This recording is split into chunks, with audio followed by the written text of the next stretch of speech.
بات چل رہی تھی اس عنوان پر کہ کن کن موضوعات پر لکھنے کی ضرورت ہے، تو تیسرا عنوان ہے فقہ کا، کہ ایسے کون سی فقہی کتابیں ہیں کہ جن پر تحقیق اور تخریج کی ضرورت ہے، یا ایسے فقہی موضوعات کون کون سے ہیں۔ تو ان میں نمبر 1 سب سے پہلا عنوان لکھے امام محمد رحمہ اللہ کی کتابوں پر تعلیق اور تحقیق کی ضرورت ہے، خاص طور پر الحجہ علی اہل المدینہ۔ امام محمد رحمہ اللہ کی کتابیں بنیادی کتابیں ہیں، خاص طور پہ فقہ حنفی میں۔ تو ان کی یہ جو 6 کتابیں ہیں، السیر الصغیر، السیر الکبیر، مبسوط زیادات، اور الجامع الصغیر اور الجامع الکبیر، اور اسی کے ساتھ الحجہ علی اہل المدینہ، تو ان کتابوں کو اگر جدید اسلوب میں تعلیق اور تحقیق کے ساتھ طبع کروایا جائے تو انشاءاللہ اس کی افادیت زیادہ ہوگی۔ خاص طور پہ یہ الحجہ علی اہل المدینہ، اس میں انہوں نے وہ دلائل ذکر کیے ہیں امام مالک رحمہ اللہ اور اہل مدینہ کے ساتھ جن مسائل میں اختلاف تھا، تو ان کے دلائل کے جوابات روایات اور آثار کی روشنی میں اور عقلی دلائل کی روشنی میں دیے ہیں، اور احناف کے دلائل بھی جا بجا ذکر کیے۔ تو اس میں روایات کا بھی ایک بہت بڑا ذخیرہ موجود ہے۔ تو اگر انہی احادیث اور روایات کو تحقیق کے ساتھ اور ان کے ہم معنی جو روایات ہیں جو دیگر کتابوں میں موجود ہیں، اس طرح کی ہم معنی روایات کو بھی تائید کے طور پہ اگر حاشیے میں ذکر کیا جائے کہ اس روایت میں یہ جو مفہوم آیا ہے اسی طرح کا مفہوم صحاح کی کتابوں میں موجود ہے، تو تاکہ یہ بات سامنے نہ آئے کہ کوئی نئی بات پیش ہو رہی ہے، بلکہ یہ وہی روایات ہیں جن کا مفہوم کتب صحاح میں دیگر کتابوں میں اس مفہوم کی احادیث موجود ہیں۔ تو اگر امام محمد کی کتابوں پہ اس طرح کا علمی کام ہو تو انشاءاللہ اس کی افادیت زیادہ ہوگی۔ نمبر 2 امام ابو یوسف رحمہ اللہ اور امام محمد رحمہ اللہ کی تصانیف میں موجود روایات، آثار اور احادیث کی تعلیق اور تخریج کر کے انہیں فقہی ابواب کی ترتیب پر مرتب کیا جائے۔ احناف کی بہت سی روایات امام ابو یوسف رحمہ اللہ کی کتاب الآثار میں ہے، کتاب الخراج میں ہے، اور اس طرح ان کی دیگر تصانیف میں ہے۔ امام محمد کی کتابوں میں بہت سی روایات اور آثار ہیں، اور اکثر میں سندیں موجود ہیں۔ تو اگر ان دونوں کتابوں سے روایات کا ذخیرہ لیا جائے اور لینے کے بعد ان کی تحقیق کر دی جائے، پھر فقہی ابواب کی ترتیب پہ انہیں مرتب کر دیا جائے، اور حاشیے میں تائید میں اس کے ہم معنی روایات کو ذکر کر دیا جائے، تو انشاءاللہ احناف کے مستدلات کا ایک بہت بڑا ذخیرہ جمع ہو جائے گا۔ اب ہوتا یہ ہے کہ مسائل ہمارے ہوتے ہیں، دلائل کے لیے دیگر کتابوں میں دیکھا جاتا ہے تو دلیل نہیں ملتی، تو یہ کہہ دیا جاتا ہے اس مسئلے کے لیے کوئی دلیل نہیں ہے، حالانکہ امام صاحب کی سند سے روایات موجود ہوتی ہیں، جیسے کہ جامع المسانید میں اس طرح کی تمام روایات موجود ہیں جو امام صاحب کی سند سے ہیں۔ کتاب الآثار لی ابی یوسف، کتاب الآثار لی امام محمد، اس میں سند کے ساتھ وہ روایات موجود ہوتی ہیں۔ تو اگر ان کتابوں سے احناف کے مستدلات کو یکجا کر دیا جائے تو انشاءاللہ فائدہ ہوگا۔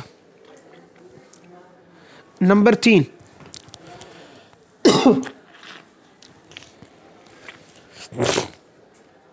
الفتاوی الہندیہ کے جتنے مسائل ہیں، اگر اصل کتابوں سے ان مسائل کی تخریج کی جائے، اصل مآخذ کو ذکر کیا جائے، اور جہاں تک ممکن ہو ان مسائل کے دلائل ذکر کیے جائیں اور جدید اسلوب کے مطابق اسے طبع کروایا جائے۔ دیکھیں اس وقت فتاوی ہندیہ کا جو نسخہ ہمارے ہاں دارالفتاؤں میں یا عام جگہ مستعمل ہے وہ مکتبہ رشیدیہ کوئٹہ کا ہے۔ اس سے استفادہ کرنا بہت مشکل ہوتا ہے، حوالہ تو ہم دے دیتے لیکن بہرحال اس سے استفادہ کر کے خود کچھ اخذ کرنا اور اس سے فقہ کو سمجھ لینا، جزیات کو اس سے ازبر کر لینا، یہ بہت مشکل ہوتا ہے۔ کتاب جتنی جدید اسلوب میں شائع ہو، کمپیوٹرائز ایڈیشن میں ہو اور اس میں اعلام و ترقیم کا اہتمام کیا گیا ہو اور جتنی صفائی اور نظافت کے ساتھ ہو تو اتنا اس سے استفادہ آسان ہوتا ہے۔ تو اس نسخے پر اب تک اس اعتبار سے کام نہیں ہوا۔ دوسری چیز اس میں یہ ہے کہ عموماً یہ ہر مسئلے کے بعد اس کا حوالہ تو بتاتے ہیں، یہ لکھ لیتے ہیں باہر یا کہیں لکھ لیں گے یہ حوالے کے اندر جامع الصغیر یا سیر الکبیر یا تاتار خانیہ، کچھ نہ کچھ یہ آگے حوالہ دے دیتے ہیں۔ تو اگر ہر مسئلے کو اس کے اصل کتاب سے دیکھا جائے، عموماً اس وقت فقہی تمام کتابیں طبع ہو گئی۔ پہلے المحیط برہانی طبع نہیں تھی، آج وہ بھی مطبوعہ ہے۔ الفتاوی تاتار خانیہ پہلے طبع نہیں تھا، آج وہ بھی طبع ہو چکا ہے۔ شرح الزیادات مکمل طبع ہو چکی ہے۔ یعنی اس وقت جتنے بھی ہمارے فقہی ذخیرے ہیں یہ تقریباً ایک حد تک سب کی طباعت ہو چکی ہے۔ تو اگر ہر مسئلے کو اصل کتاب سے لیا جائے کہ یہ مسئلہ فلاں کتاب فلاں باب میں اور نیچے حاشیے میں اس کی تخریج کر دی جائے اور پھر ان مسائل کو نمبر وائز ذکر کیے جائے،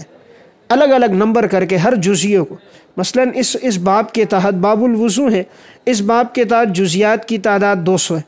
تو ہر جزی کو الگ نمبر 1، نمبر 2، نمبر 3، اس سے استفادہ آسان ہوگا۔